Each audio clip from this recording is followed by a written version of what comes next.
Welcome to another episode of Dribble Podcast. We are very excited this week. I'm certainly excited. What a great week Manchester United had, and City losing against Bielsa. What a sight! What a sight! And I mean, this is a week where everything I wanted came true.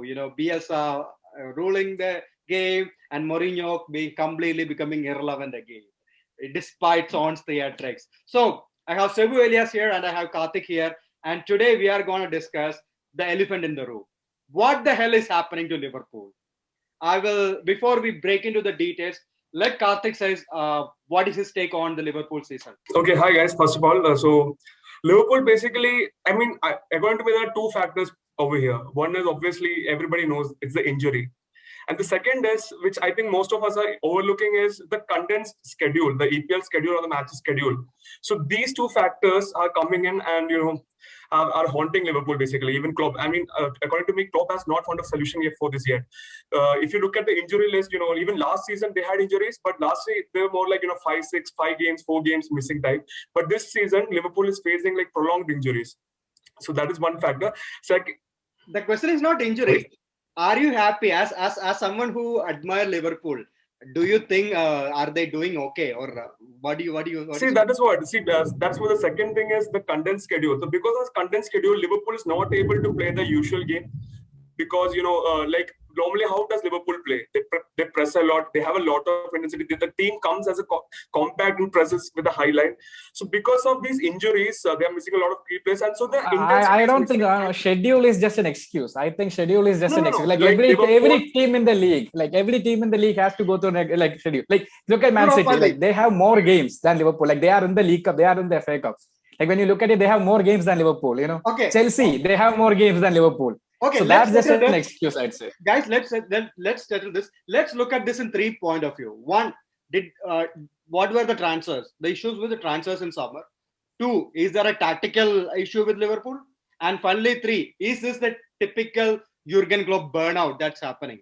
Now let's come to the transfer first. Okay, first thing.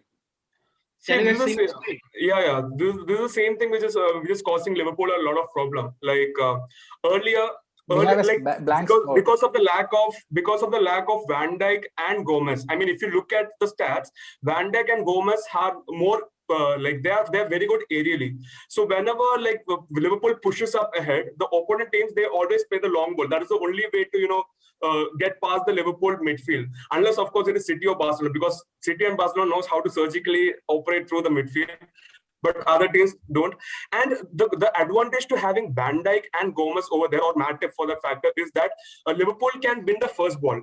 This season, we haven't seen, whether it is even like when Anderson and Fabinho were playing at the back, they're not winning that first ball. The question is not Van Dijk or Joe Gomez. Talking about transfer. Did Liverpool get the summer transfers? I think they got the summer transfers right, actually. To start with Jota. Jota has been a very good signing. He has been, we all talk about how, different Firmino is, how he's not like the other striker, and it's a rare breed, but I think Jota fits the bill. I didn't think of it, I don't think most of the people thought of it, but that's a very good transfer. As for Thiago, he provides Liverpool with something they don't have, someone who can, slide the ball, put in that critical pass in the midfield. Liverpool's midfield so far has been all about the work rate, the pressing, the tireless, the tenacious type, the dogs. But I think Thiago, he provides something different. That was actually very good. But I mean, that different is not helping Liverpool because Thiago is not providing the intensity. His role is completely different. Because he's not providing the legs that normally Wijnaldum and Henderson provides. This puts Fabinho under pressure. The problem happened because Thiago was not playing with Fabinho and Henderson. Because of the injury at the back. And obviously, there is a bedding time. You come into any team, you take time. You come into EPL, you take time. And you come into Jurgen Klopp team, in the EPL, it takes more time. That's natural. But the entire thing is, he never got to play with Fabinho and Henderson with him. Those two are the legs. He never got to do that. That is one. And another thing, let me add something. Being arrogant and not signing a centre back. One more centre back. Team. That's the point number one. Because let me add this. What I feel is last season, Liverpool was extremely lucky to go through the season, the whole season, with one right back and one left back and 3 centre backs, right? And James Milner. You look at the whole Premier League history, every successful team has at least 4 or 5 center backs. Like United at peak, always get someone injured. Vidic or Ferdinand injured. You got West Brown, Evans, O'Shea or whoever, right, covering up, right? Even look at Chelsea, right? Carvalho, Terry getting injured. You had the Gallas, or the number 9 Khalid Bulurus back then to cover in that slot. So what I personally feel is Liverpool has been very lucky with injuries last season, and it was nothing short of miracle. And I think Jurgen Klopp got overconfident that they can go ahead with that, right? They sold a decent center back in Lauren. I don't call him best, but imagine if Lauren was still at the club, they should have avoided this crisis. Yes. So that's number 1 point, tactic, transfers. So yeah, they didn't get a center back. Now they went into panic and they signed Kabak. Kabak is actually very solid. No, he's solid. He's young and he's solid, I think, Even Phillips is good. Even Phillips is good defensively, much better than Kabak. Kabak is more aggressive, like Laporte. What about the Williams guy? He was all over the place. Phillips is still... Phillips, I'm not convinced. So, but now let's come to the second important point, right?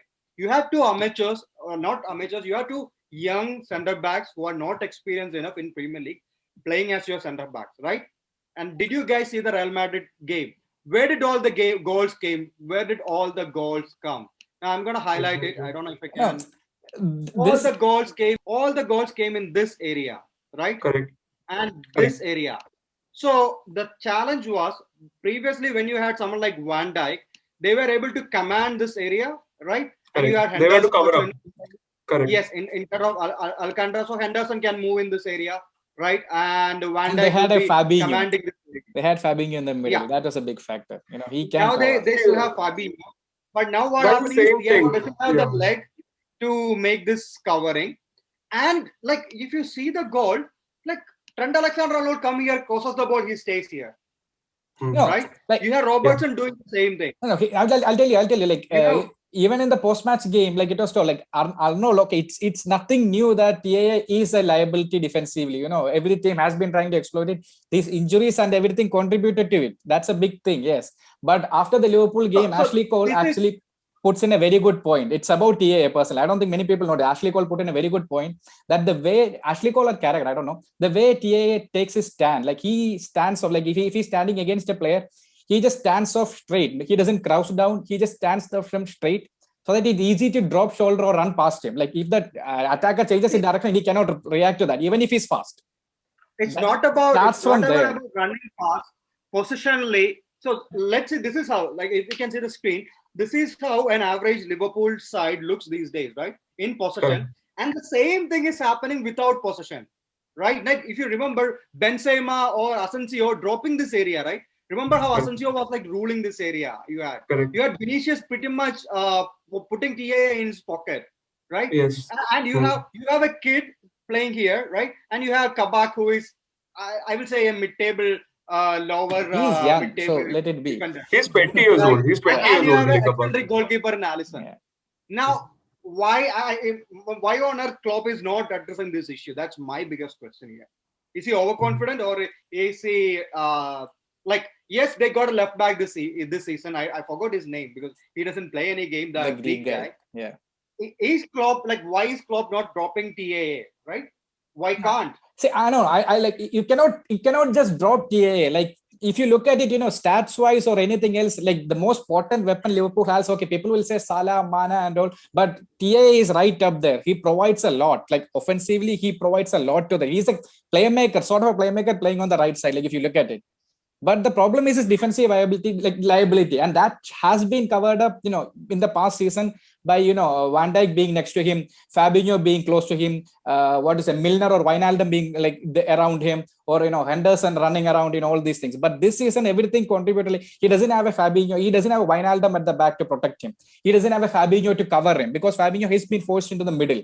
Like defensive, center defense. So he's not there in the DM. And he has to play with Thiago or Curtis Jones. Like, both are not what the typical, Klopp midfielders are. He has been exposed a lot. I think, I think maybe Klopp might have overestimated his defensive strengths and, maybe went a little arrogant and not sign a solid center back, But, if you sign a solid center back, he might have been concerned, about overcrowding the team because Joe Gomez is a solid center back.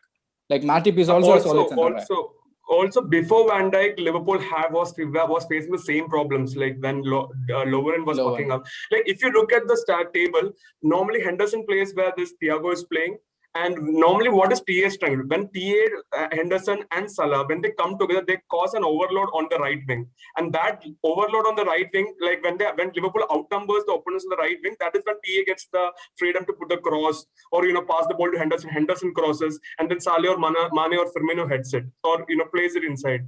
But this year, I think Liverpool. One thing Klopp tried to address the issue is forming a back three shape while going up front. Like Robertson would push up, and the TA was coming back and forming the back three.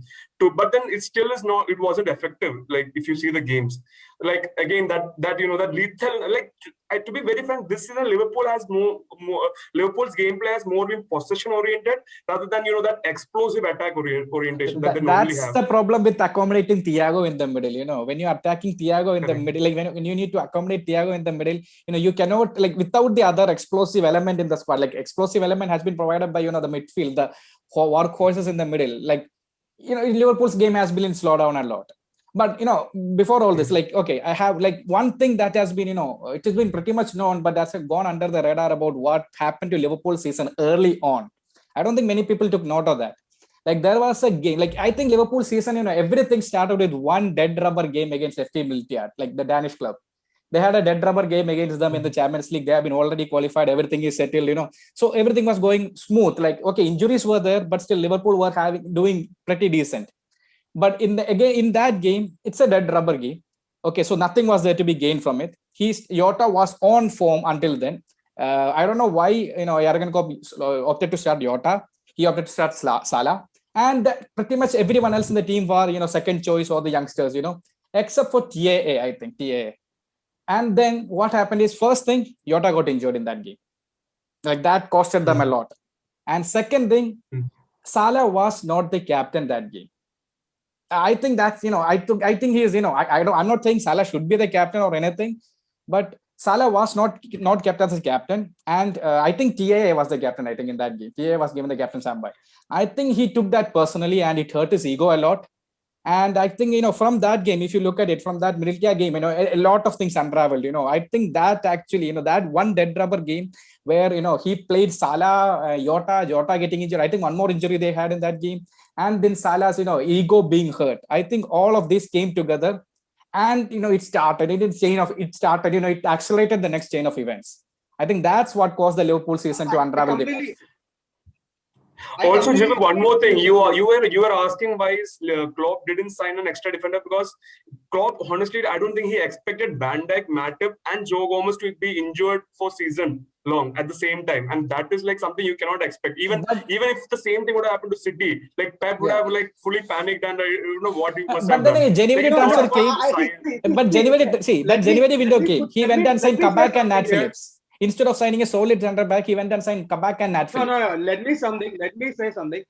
He signed Kabak and Ben Davies actually. Nat Phillips was already on. Yeah, sorry, my bad. Ben Davies. Christian Bala, Ben Davies. Yeah. So let me say this.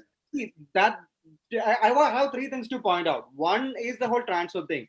Like, remember, injuries are very unexpected in Premier League, and you can't blame it on injury. If you remember, there was a Champions League match. I think this was one of the best games United has played. It had like just without centre backs, you had Fletcher and Carrick playing as centre back with Jisung Park on right back and Evra in left back, right? United has gone through this.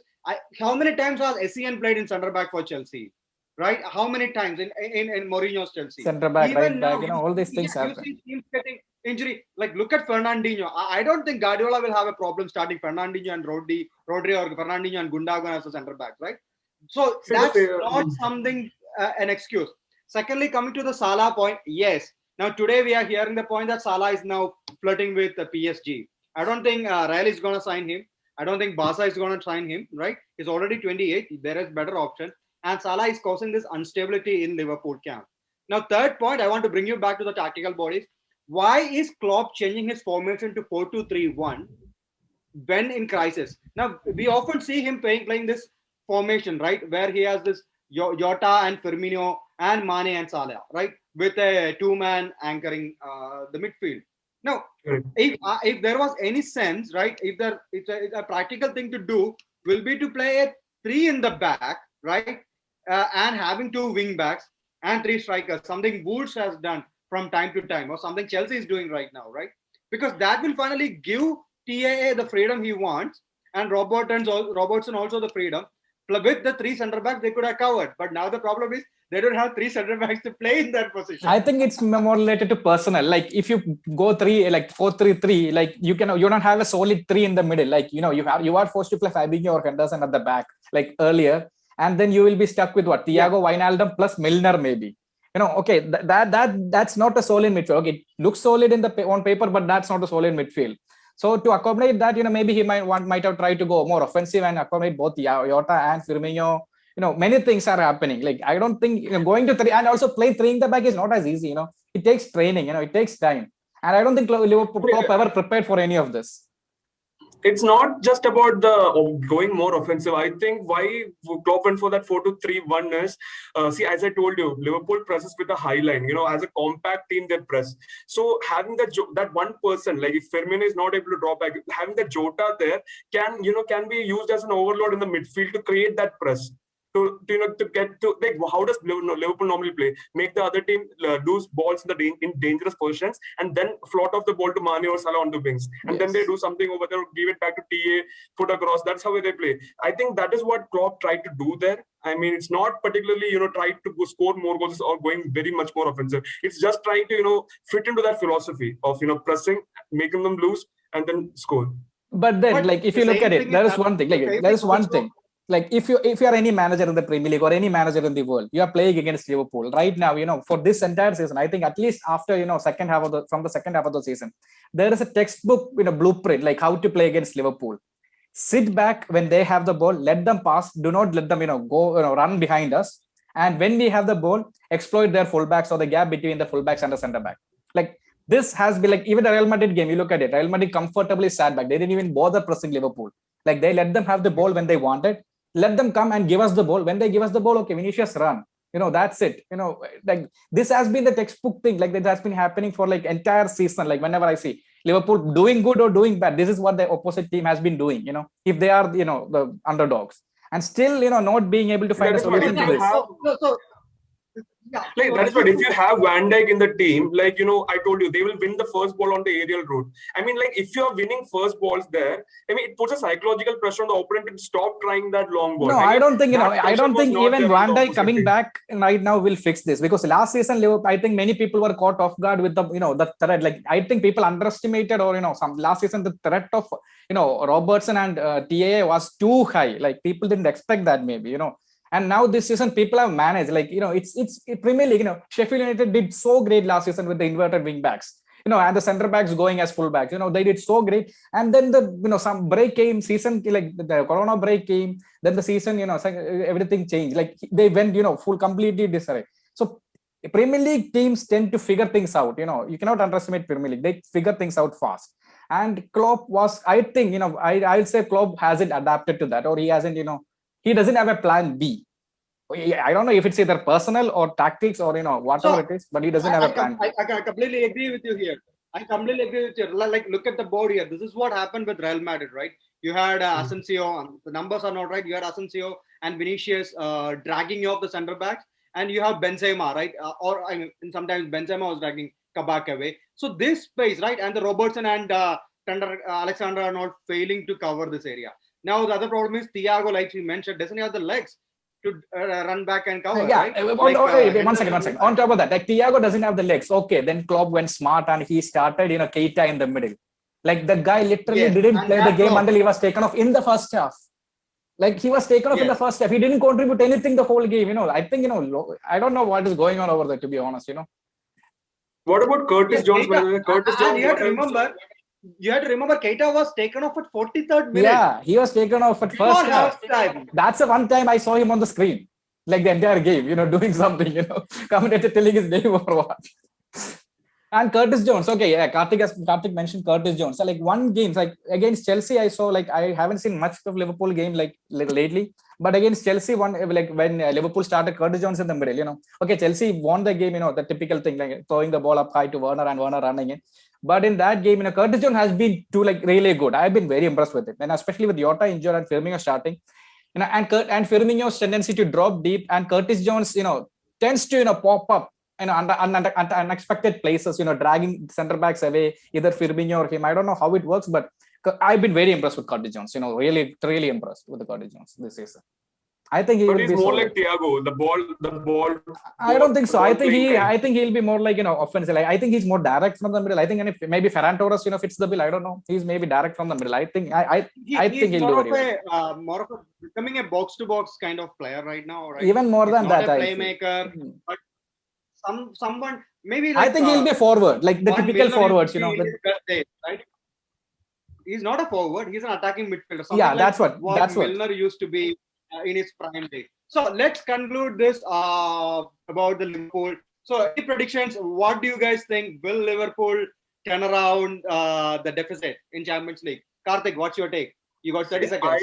I personally want Liverpool to make a comeback. So I'm going over optimistic here, and I'm saying that Liverpool will make a comeback. It's just a matter of 2 goals, and they already have an away goal at Madrid. I think if they can do it against Barcelona, well, this is something they have done before. My money is on Liverpool. What about you? No, Liverpool is not going to make a comeback. Even if it's at home, Anfield, there is no Anfield crowd. It's like playing in any other ground. And to be honest, Real Madrid has been doing pretty damn well recently. Last 3 games, Zidane's tactical now, everything is coming into play. Classico. Yeah, so I think Real Madrid. I don't want either of them because Chelsea will be facing, but Real Madrid. I think they have solid chance in Champions League as well. In my point of view, I don't think that yes, Vasquez is injured, but you have to remember he's not their first choice right back. No, Carvajal came back now. Right? Carvajal came back now. They will put Nacho there in the right back. They will have. No, Carvajal is back. I think he's back from injury. Carvajal. Militao playing along with someone else, right? Valverde is also now back. So I think that will be the scenario. So let's see. And one more question: any of you believe Liverpool will finish in the top 4 this season? I don't, certainly. I don't know. I want Jesse Lingard to fire West Ham into the top into Champions League. So that means Liverpool. So that means no Liverpool, yeah. I don't think so. I don't want them to. I don't think so. No. All right. They don't deserve to be honest. Yeah, they don't deserve to. Right. So this is officially a bad season for Liverpool, and let's hope they will come back far stronger next season. So that's from us, and we'll see you on next week. Okay. Bye, guys. Bye, guys. Bye.